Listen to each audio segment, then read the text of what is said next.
Hi guys, so I had a lot of interest in how I did that glitter floor in my fairy treehouse fortress that I'm turning that into. Anyways, I wanted to give you a rundown on how I went about doing that. I had never done anything like this before, so I'm learning along with YouTube videos and how-tos on the internet. I went to Home Depot yesterday and I purchased this stuff. It's called Glaze Coat. It was really the only option they had there, so that's why I bought it. I didn't buy it for any particular reason other than that was all that was there. And in the box, this is what comes in it. It's a 2-part epoxy. I followed the directions exactly as they stated for mixing and proportions, and it worked out pretty well. It was pretty easy. I also picked up a stir stick. They were free at Home Depot. These little buckets. These are disposable. This is what I'm putting the epoxy in, and you separate them. You put the epoxy in one, the hardener in the other.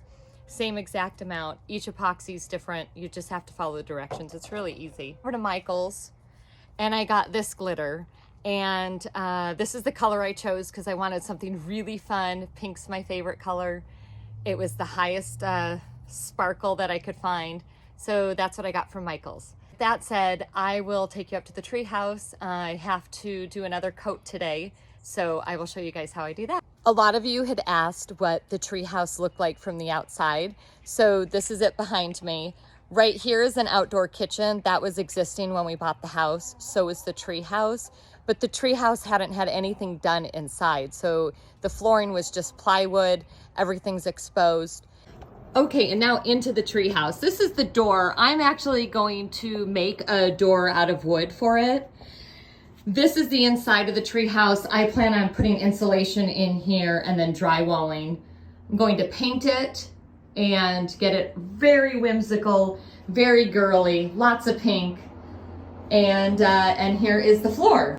Now this is just the first coat.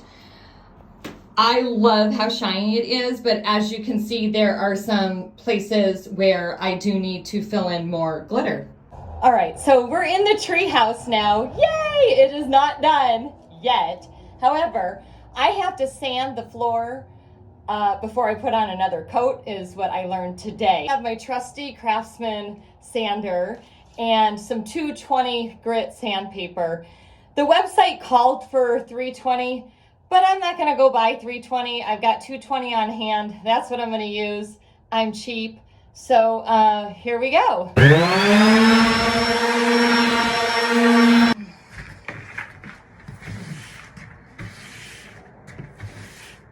Okay, so I got the sanding out of the way in preparation of laying the second coat. As you can see, it looks like crap. It's supposed to, because all I'm doing is just creating a little bit more adherence to the epoxy for the second coat.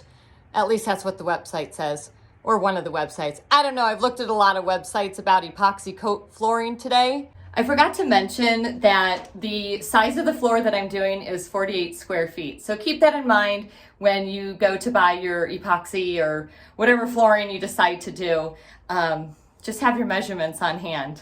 Hey, you guys want to see the wasp nest that I vanquished the other day that the big scary police officer was afraid of? Hang on. Out this window is the wasp nest. This is the tree house here, as you can see. This is the window that I needed to get those wasps out of. And there's the nest. And so I climbed up, and this is where I was. And the boyfriend was hiding way down there because he was afraid he was going to get stung. And there's all the dead wasps.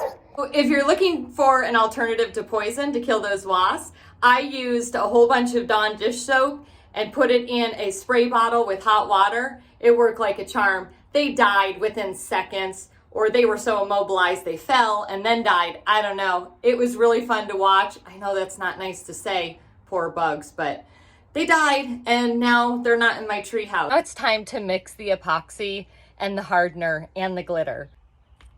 My least favorite part about the whole process is 1, the waiting, because I just am very impatient. And 2, the stirring.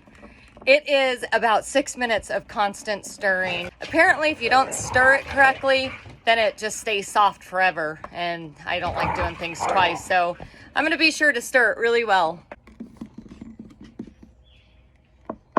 As I sit here stirring, my thoughts are going to the treehouse and how excited I am when it's a fairy fortress and it's all done. Problem is, my neighbors already think I'm crazy. I'm a little crazy, so, you know, they're not wrong. But I can't help but wonder what it's gonna look like when I'm up in my pink fairy house, dressed in a ball gown with my 8 cats, and I'm drinking. I hope they don't call the police, but it's a good thing I already live with one. This is what the epoxy looks like prior to putting on the floor. I have dumped all of that glitter in here. It's like this big, beautiful bucket of glitter water. We're up in the tree house now. I'm still stirring my glitter epoxy. Looks like fairy shit. I don't know, it's real pretty. I like it. I just use a trowel to kind of spread it out so it's nice and even. Get the all the glitter where you want it. And that just creates a nice uniform look. That is the second coat I just laid down. It's going to take about 24 hours to cure. As you can see, I ran out right here, so I'm gonna go to Home Depot, get a little bit more epoxy so I can finish that section.